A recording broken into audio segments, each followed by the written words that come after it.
So all of that has fed into this refreshed action plan. Now, since 2013, it has actually been the case that every learner has an entitlement to learning for sustainability. But this new action plan, Target 2030, says that all learners have to receive this by 2030. And the top line target is that every 3 to 18 school and setting should be sustainable by 2030. So next slide, Kirsten. What are the nuts and bolts of this? Well, that really is what the action plan sets out. And I hope you've had a chance to have a look at this. Essentially, it's very ambitious. The ambition is to build a movement for change so that this happens, and that every 3 to 18 place of education becomes a sustainable learning setting by 2030. And the themes that came through the research, which Kamara and her team undertook with young people and practitioners, are ones that have fed through into the action plan. So there's a theme which is about partnership and collaboration and leadership. There's a theme which is to do with what it looks like in learning and teaching and curriculum and assessment too. There's a theme which is about what it looks like in school buildings and grounds and other settings too, the learning environment and the resources that are being put to this. And then most importantly, there is a theme which is about learner voice, choice and agency and action, as Kamara mentioned. And last, but I think not least, this needing to address meaning and understanding. What exactly is learning for sustainability, and what does it, what's the breadth of it? And certainly that understanding that it is about people, planet and prosperity in the round. And so when you look at the action plan, there are 25 actions, and they're under these themes. Most of them are under the theme of leadership and collaborative partnership. So the need really for everybody to get on board with this movement. And next slide, Kirsten. There are top line actions which are seen to be the ones that are really going to have the highest impact. And some of the actions carry over from the old action plan, but there are a lot of big new actions. Next slide, please, Kirsten. One of them is the provision of resources and connecting. And so this aspiration to have a Learning for Sustainability portal, which really joins up all the resources and is somewhere that people can access materials that can help them move forward. And then next slide, Kirsten. The other big thing is the need to really build on what is already going on, this recognition that there's a lot happening out there, but actually, how do you join it all up, and how do you connect those champions, if you like, and those people that are just coming on board to bring about this massive movement for change? So the idea of a mentor network. And then lastly, and most importantly, I think, next slide, the whole action plan is based on research that Kamara outlined, but also research with younger children and young people that was done through the Children's Parliament. So there is, alongside a leadership group which is helping to drive the change, there's going to be a young children and young people's leadership group, so that youth voice is something that really comes on board. But I think the last thing to say is that this is not a tablets of stone plan. It's something that's emerging and developing. So how does this relate to youth work? And I'd like to hand over to Julie. Next slide, Kirsten, please. Beckett from Education Scotland, just to introduce what this looks like. What are the opportunities for the youth work sector? And over to you, Julie. Thanks, Betsy. Really happy to be invited along, and I'll try not to blether for too long. So yeah, thanks so much. My input's going to pick up on a couple of points there that Betsy just covered that are in the action plan as it stands in its refresh. So hopefully not too much duplication or anything like that, but I'll pick up a couple of points around the mentor network and the portal just a wee bit later on. So my input's going to look at learning for sustainability and the links with youth work and CLD practice. The definition or word cloud that we like to highlight here has so many connections with CLD, and there's lots of key elements that looking at that word cloud that you'll recognise as key elements of what we do in CLD, things like social and environmental justice, community partnerships, eradicating poverty, engaging with democracy, human rights.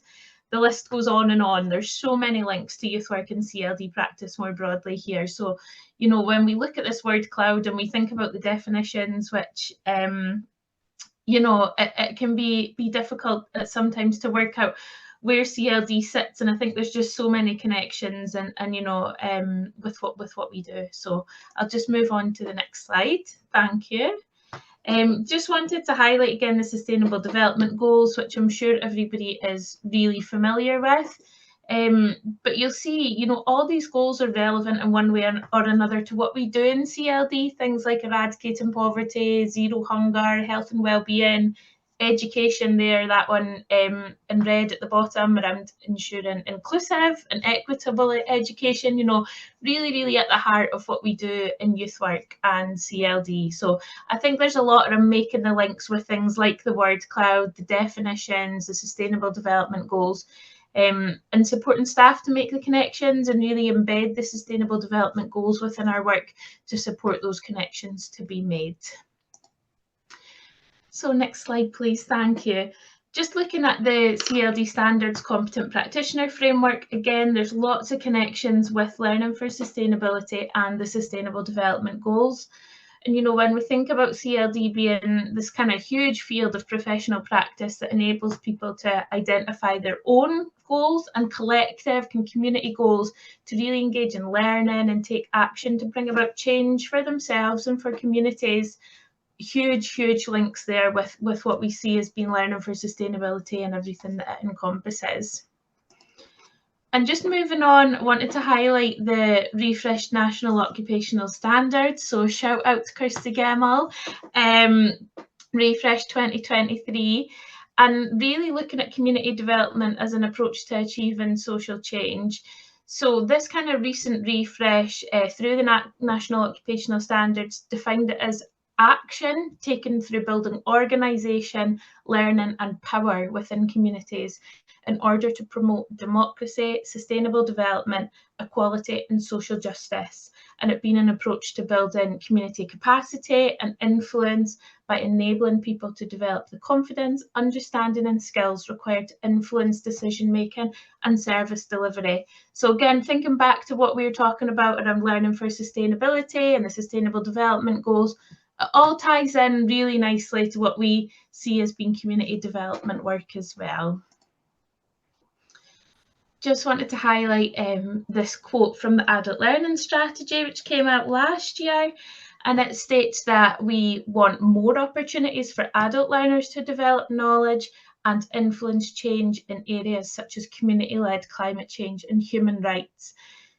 Obviously, as general kind of majority youth work practitioners here, we're still waiting on news of the youth work strategy, but again, we would hope to see similar in there coming through in terms of that kind of learning for sustainability lens. So moving on to look at the plan in a wee bit more detail. I'm not sure how familiar you are with the previous iteration of this plan. Some people might be much more familiar with the previous Learning for Sustainability plan than I am, but to me, this plan refresh feels much more inclusive of CLD, youth work, practitioners and learners as a whole. The need for a renewed action plan came from kind of the rapid evolving kind of landscape that we see in education and the global context, but as well as the voice of educators and our children, as Kamara just explained to us there, you know, huge amount of research and thoughts and voice has gone into this renewed plan. And the call from learners and educators is kind of clear. Thanks, Kirsten, throughout the kind of 4 C's that we see coming up here. So a sustainable learning setting is really this kind of target 2030, and it's to build an inspiring movement for change so that every 3 to 18 place of education becomes a sustainable learning setting by 2030. And this is broken down into what you see here as the 4 C's. So you've got curriculum, culture, community, and campus. So it's really trying to encompass about what children and young people are learning, how they learn it, how the setting manages its own kind of physical environment and resources, how staff and learners relate to each other, and how they work with their local community and reach out into the wider world. So you'll see throughout the plan that the term educator is used to be more inclusive of all kind of education professionals, and similarly the term setting is used throughout to be more inclusive of different buildings and settings where education takes place. So again, looking at this kind of iteration in comparison to the previous one, it does feel more inclusive in that way, which was a good step to take. So just moving on to the call to action, which I believe is going to be happening at the end of September. So this is the first action of the plan. It starts with this call to action, which will invite all organisations to integrate the 2030 commitment into their improvement plans, strategic plans, frameworks, curriculums, corporate plans, that kind of thing. So it might be something that you wish to consider in your own kind of youth work or broader CLD settings. I know like local authority CLD plans will be up for publication this time next year. So it might be something you want to consider as part of that plan writing process, or within your own organisation. Think about where is it in terms of your improvement priorities, that kind of thing. So really trying to make LFS very visible across all that we do. Now I have just pulled out a couple of actions. I'm sorry, the kind of wordy slides, but I'll share these afterwards. And again, it is a chunky document that's got 5 themes, 25 actions. So it really is just a few that I've pulled out that I thought would be relevant for today. Action 3, which Betsy mentioned, that centres on the creation of a new Learning for Sustainability mentor network, which will encourage that practitioner to practitioner support, sharing, guidance, advice, to create that kind of mutual support network. So that's certainly one action to keep an eye on.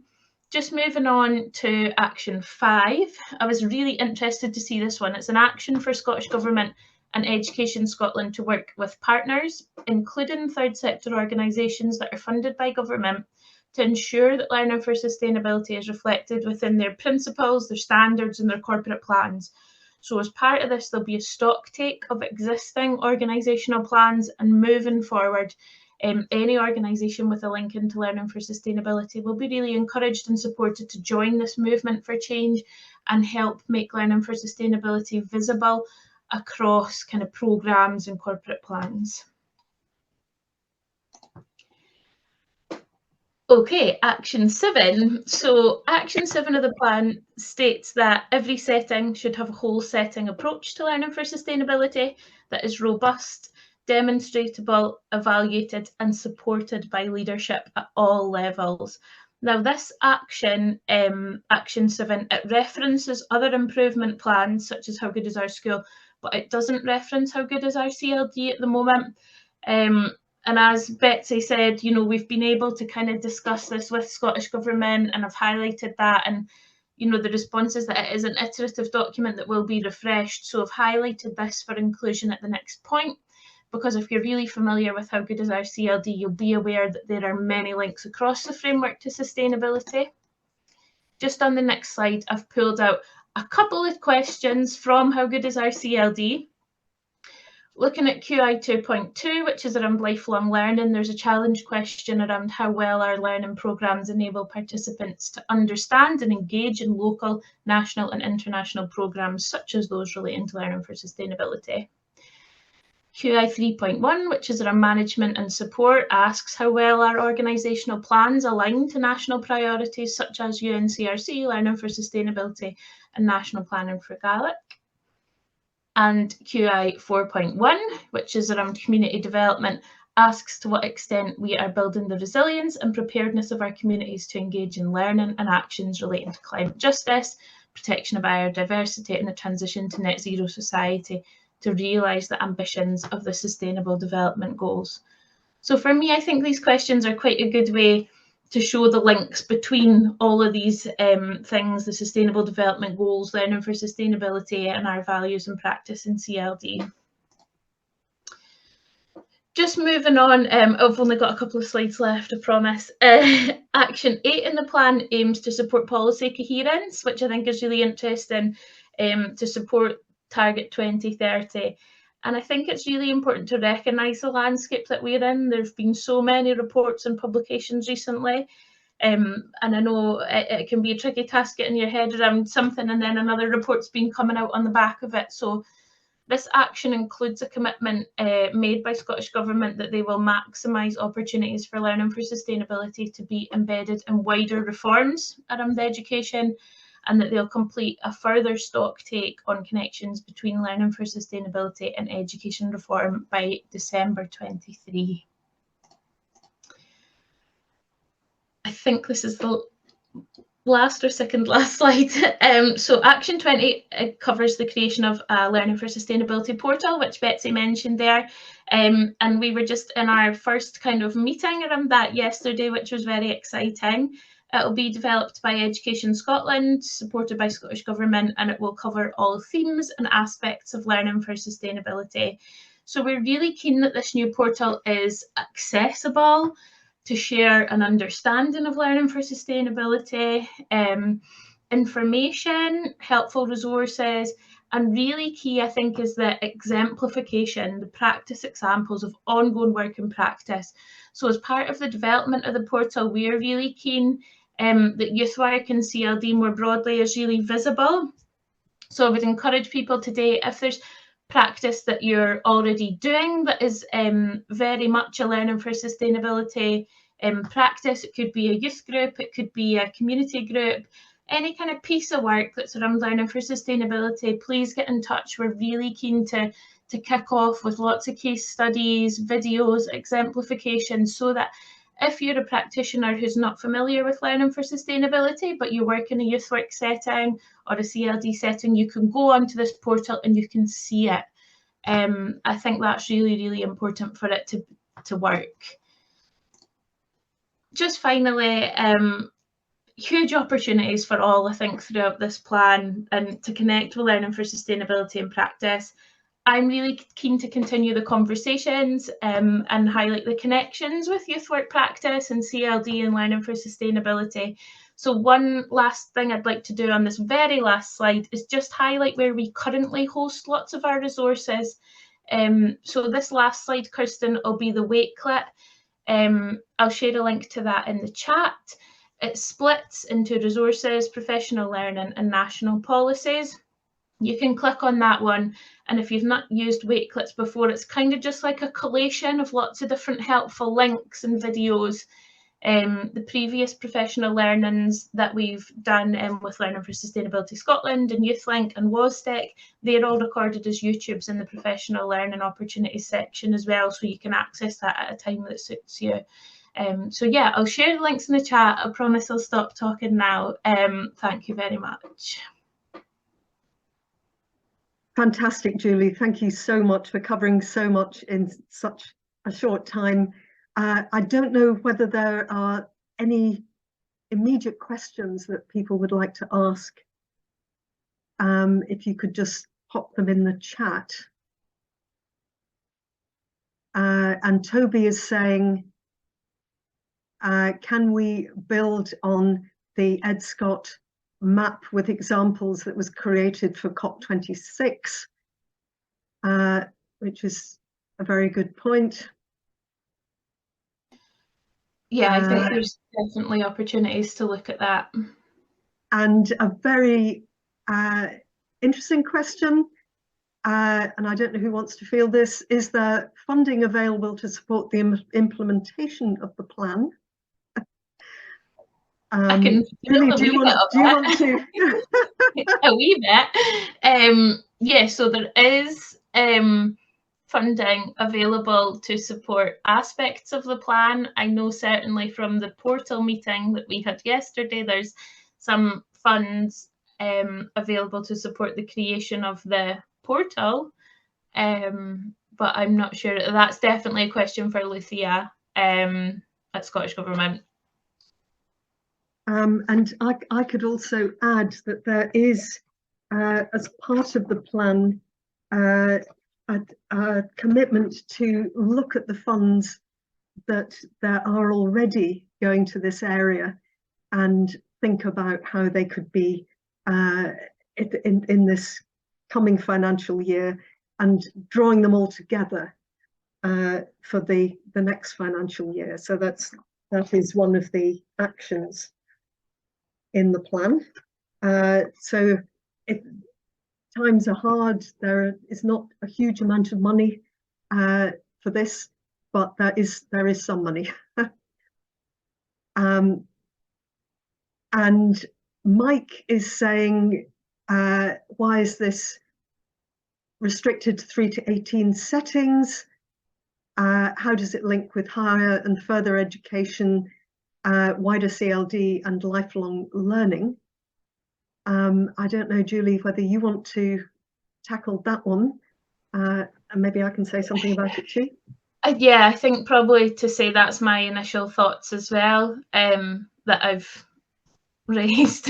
I'm not 100% sure as to why it says 3 to 18 settings, but again, that has been raised. I think picking up on Liz's point in the chat as well, that YouthLink have been invited to be part of the Learning for Sustainability leadership group moving forward. You know, really trying to broaden that out as well to make sure that it includes kind of some adult learning or community development type representation as well is really important. But yeah, probably that wasn't really an answer because I don't know, but I have raised it too.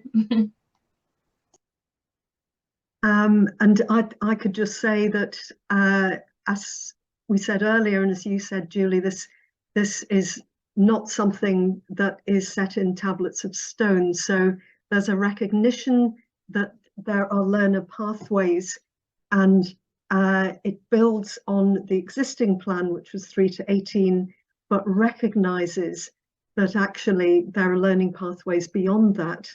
And so there have been discussions about moving into college and university, and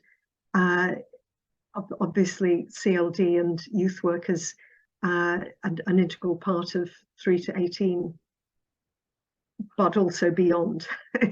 So yeah, there is an aspiration to move in that direction, because this is an action plan for everyone.